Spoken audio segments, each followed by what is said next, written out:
네, 안녕하세요, 여러분. 오늘 저희와 함께 깊이 있는 탐구를 시작해 보시죠. 오늘 저희가 함께 들여다볼 자료는요, 닐 도널드 월시의 신과 나눈 이야기 3권입니다. 그 중에서도 14장과 15장 발췌본을 중심으로 이야기 나눌 거예요. 네, 이 책이 저자가 자신을 신이라고 밝힌 존재와 직접 대화하는 형식이잖아요. 그래서 굉장히 독특하죠. 맞아요. 일반적인 자기계발서나 종교서적과는 좀 결이 많이 다른 느낌이에요. 네, 그래서 오늘 저희 목표는 이 대화 안에서 나오는 삶과 죽음, 또 인간의 선택, 그리고 우리가 아는 현실과 신성, 이런 것들의 본질에 대한 핵심 주장들을 좀 면밀히 살펴보는 겁니다. 네. 근데 읽다 보면 사실 좀 낙태 같은 굉장히 민감하고 논쟁적인 주제도 나오거든요. 그래서 좀 놀라실 수도 있을 것 같아요. 아, 그렇죠. 그 부분. 그래서 미리 좀 분명히 하고 싶은데요. 저희가 이 텍스트의 관점을 지지한다거나 비판하려는 건 전혀 아니고요. 그냥 이 자료 안에 담긴 생각들을 여러분과 함께 좀 공정하게 탐색하고 이해하는 데 집중하려고 합니다. 네, 그게 중요하죠. 단순히 이런 내용이 있다, 이걸 넘어서서요. 이 텍스트가 던지는 좀 도발적인 질문들 있잖아요. 예를 들면 신을 용암 램프 속 끈적이 같다거나 아니면 자유의지랑 책임에 대해서 되게 강하게 얘기하는 부분들, 이런 걸 통해서 우리가 세상을 보는 관점에 좀 새로운 질문을 던져볼 수 있지 않을까? 그런 기대를 해봅니다. 좋습니다. 신은 항상 우리 안에 있고 분리감은 환상이다. 이런 주장부터 시작해서요.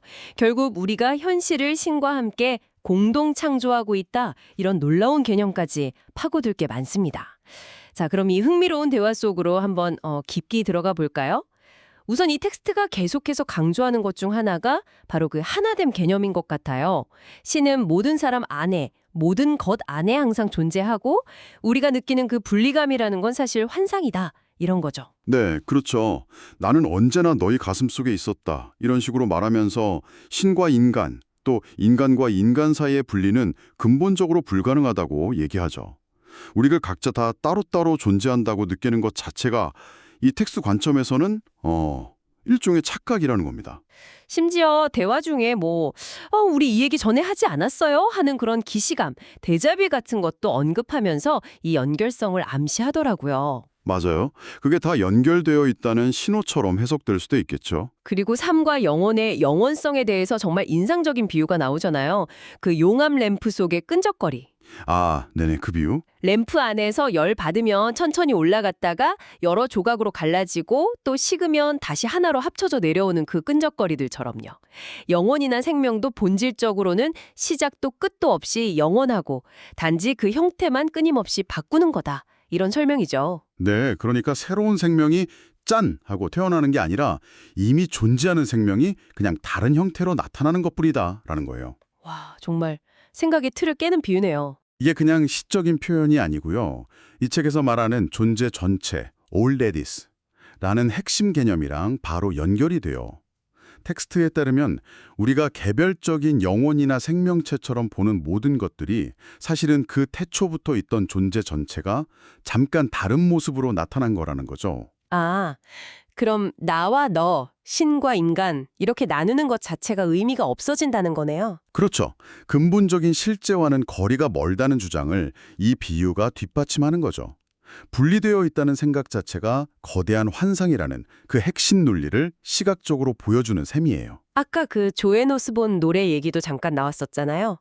What if God was one of us? 이 노래요. 네, 신이 우리 중 그냥 평범한 한 사람이었다면 어땠을까 하는. 근데 텍스트 속의 신은 그 가사에 대해서 사람들이 오히려 불편해한다고 지적하잖아요.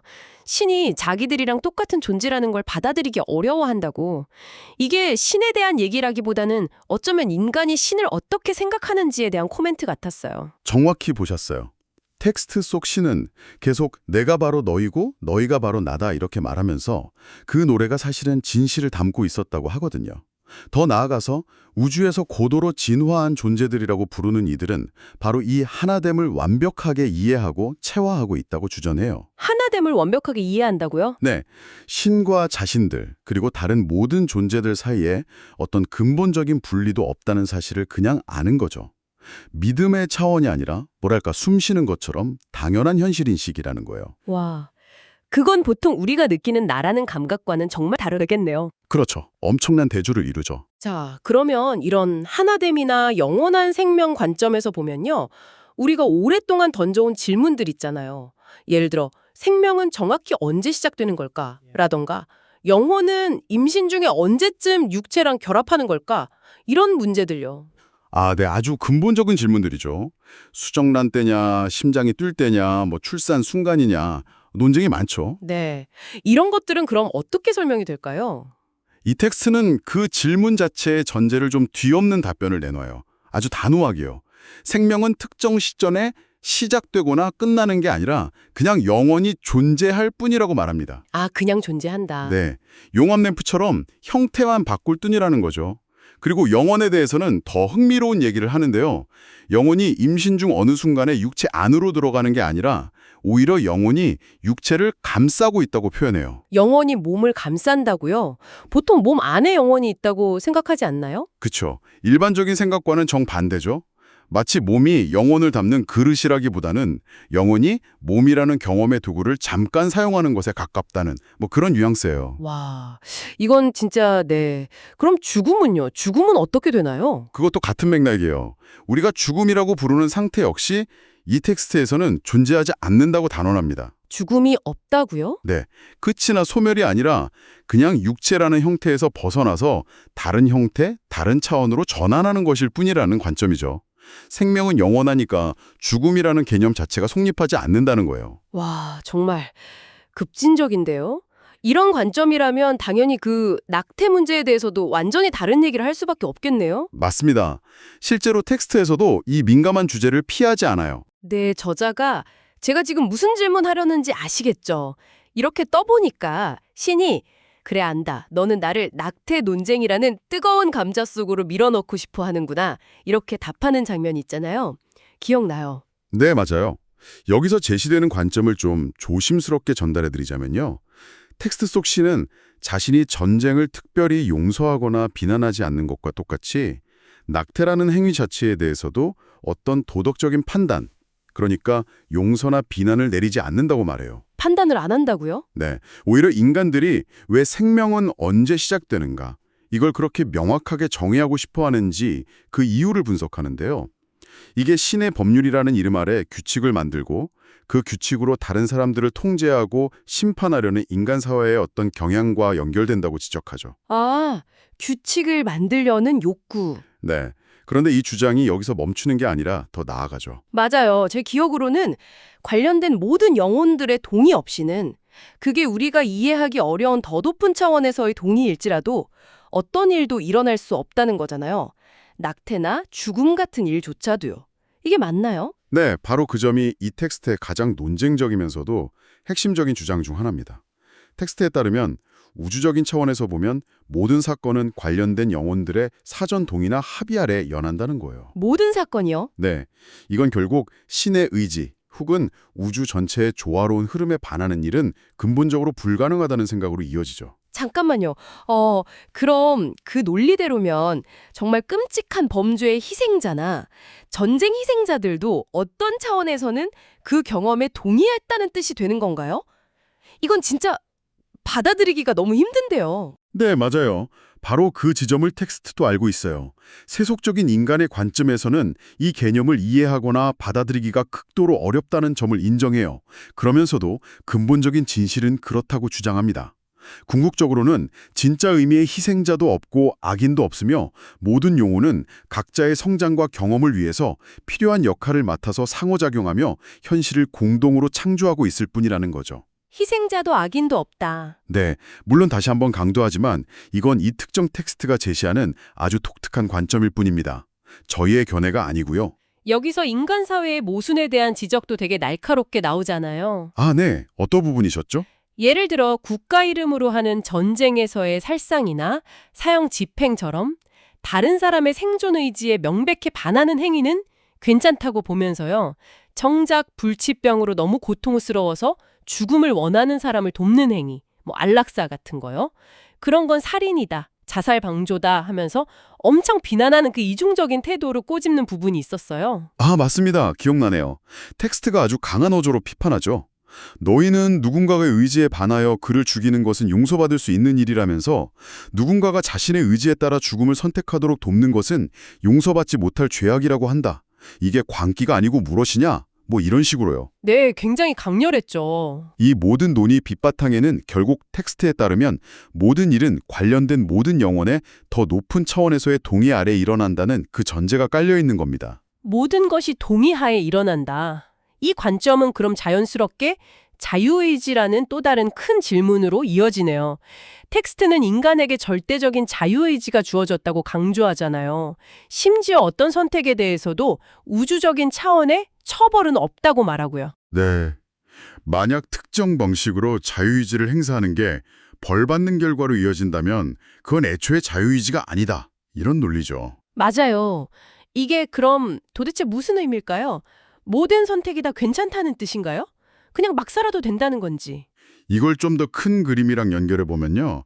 텍스트는 처벌이 없다고 해서 모든 선택이 다 똑같이 우리에게 이롭다는 건 아니라고 말해요. 모든 행동의 기준이 되는 단 하나의 궁극적인 질문을 제시하는데요. 바로 이겁니다. 이 선택이 진정한 나를 반영하는가? 이것이 내가 지금 이 순간 되려고 선택하는 나의 모습인가?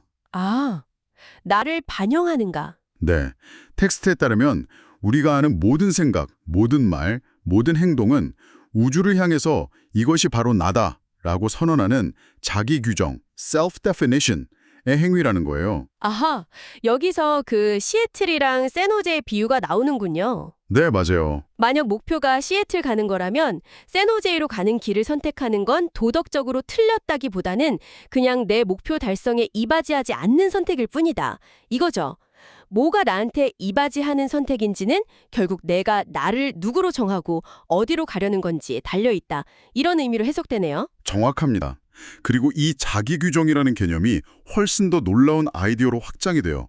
바로 공동 창조, 코크리에이션이라는 개념인데요. 공동창조요? 네, 텍스트는 정말 충격적이게도 사실은 너희가 신을 창조하고 있다고까지 말해요. 네? 저희가 신을 창조한다고요? 네, 이게 무슨 뜻이냐면 우리 개개인이 자기 삶에서 내리는 모든 선택과 행동들을 통해서 신이란 무엇인가 혹은 신성함이란 무엇인가에 대한 정의를 우주에 계속 쏴내려가고 있다는 거예요. 동시에 신이라고 불리는 그 근원적인 존재는 인간이라는 자신의 다양한 표현들을 통해서 자기 자신을 경험하고 알아간다는 거죠. 와, 이게 바로 우리 모두가 참여하고 있는 성스러운 과업, sacred assignment라고 텍스트는 설명합니다. 우리가 신의 경험 도구이면서 동시에 신을 규정하는 창조자라는 거죠. 우리가 신을 규정한다. 진짜 스케일이 엄청난 이야기인데요. 그럼 이 어마어마한 과업 속에서 우리는 그냥 완전히 홀자인 건가요? 이걸 다 스스로 알아서 결정해야 하는 건지? 그렇지는 않다고 텍스트는 말해요. 신은 우리 안에 항상 우리를 가장 높은 가능성으로 이끌어주는 내면 안내 체계를 심어두었다고 합니다. 내면 안내 체계요? 네, 우리의 감정, 직관, 영감 같은 것들이 바로 그거라는 거죠. 항상 가장 고귀한 선택과 장대한 비전을 속삭여준다고요. 또 역사적으로 인류에게 진리를 상기시켜주려고 수많은 스승들과 메신저들을 보내왔다고도 하고요. 아, 어쩌면 이 신관하는 이야기 책 자체도 그런 메시지 중 하나라고 저자는 생각하는 것 같고요. 중요한 건 외부의 답을 구하기보다는 우리 안에 이미 존재하는 그 내면의 목소리에 귀를 기울이고 거기서 제시되는 가장 높은 비전을 향해 나아가려는 의지. 이게 중요하다고 강조합니다. 자, 오늘 저희는 신관하는 이야기 3권의 일부를 통해서 정말 방대하고 때로는 좀 충격적이기까지 한 아이디어들을 탐구해봤습니다. 신과 우리는 본질적으로 하나고 분리될 수 없다는 하나됨 개념, 생명은 시작도 끝도 없이 영원하고 죽음조차 형태 변화일 뿐이라는 관점, 또 어떤 선택에도 처벌이 따르지 않는다는 그 급진적인 자유의지 개념까지요. 네, 거기다가 우리의 모든 행동은 자기 규정의 행위이고 궁극적으로 우리는 신과 함께 이 현실 자체를 공동 창조하고 있다는 주장까지 살펴봤습니다. 다시 한번 좀 상기시켜드리자면 오늘 나눈 모든 내용은 이 특정 텍스트가 제시하는 아주 독특한 관점이라는 점을 기억해 주시면 좋겠습니다. 맞습니다. 아마 들으시면서 에이 이건 말도 안 돼 싶거나 혹은 기존의 믿음 체계랑 너무 달라서 상당히 불편하게 느껴지는 부분들도 있으셨을 거예요. 바로 그 지점에서 청취자 여러분께 질문을 하나 드리고 싶어요. 오늘 우리가 함께 살펴본 이 아이디어들, 설령 그 내용에 전혀 동의하지 않으시더라도요. 그것들을 잠시나마 좀 진지하게 곱씹어보는 경험이 여러분 자신의 삶에서의 선택, 또 책임감, 그리고 세상과의 연결성을 바라보는 관점에 혹시 어떤 작은 변화나 새로운 질문을 던져줄 수 있을까요? 이 텍스트는 단호하게 말하거든요. 너희는 신을 규정하고 있다. 만약에요, 아주 만약에 그 말이 단 1%라도 진실이라면 당신은 바로 오늘 당신의 생각과 말과 행동을 통해서 이 우주의 어떤 신의 모습을 그려내고 정의하고 있습니까? 혹은 그 하나됨과 동의의 관점에서 이런 질문도 가능하겠네요. 텍스트의 주장처럼 정말로 세상에 우연한 희생자도 순수한 악인도 없고 오직 각자의 성장을 위해 필요한 경험을 공동으로 창조하는 영혼들만 존재한다면요? 그렇다면 우리가 뉴스에서 접하는 끔찍한 사건들이나 우리 주변에서 일어나는 크고 작은 갈등과 고통을 바라보는 시각이 어떻게 달라질 수 있을까요? 물론 정답은 없겠죠. 오늘 이 깊고도 흥미로운 탐구에 끝까지 함께 해주셔서 진심으로 감사합니다. 다음 시간에도 여러분의 지적 여정에 도움이 될 또 다른 흥미로운 자료로 찾아뵙겠습니다.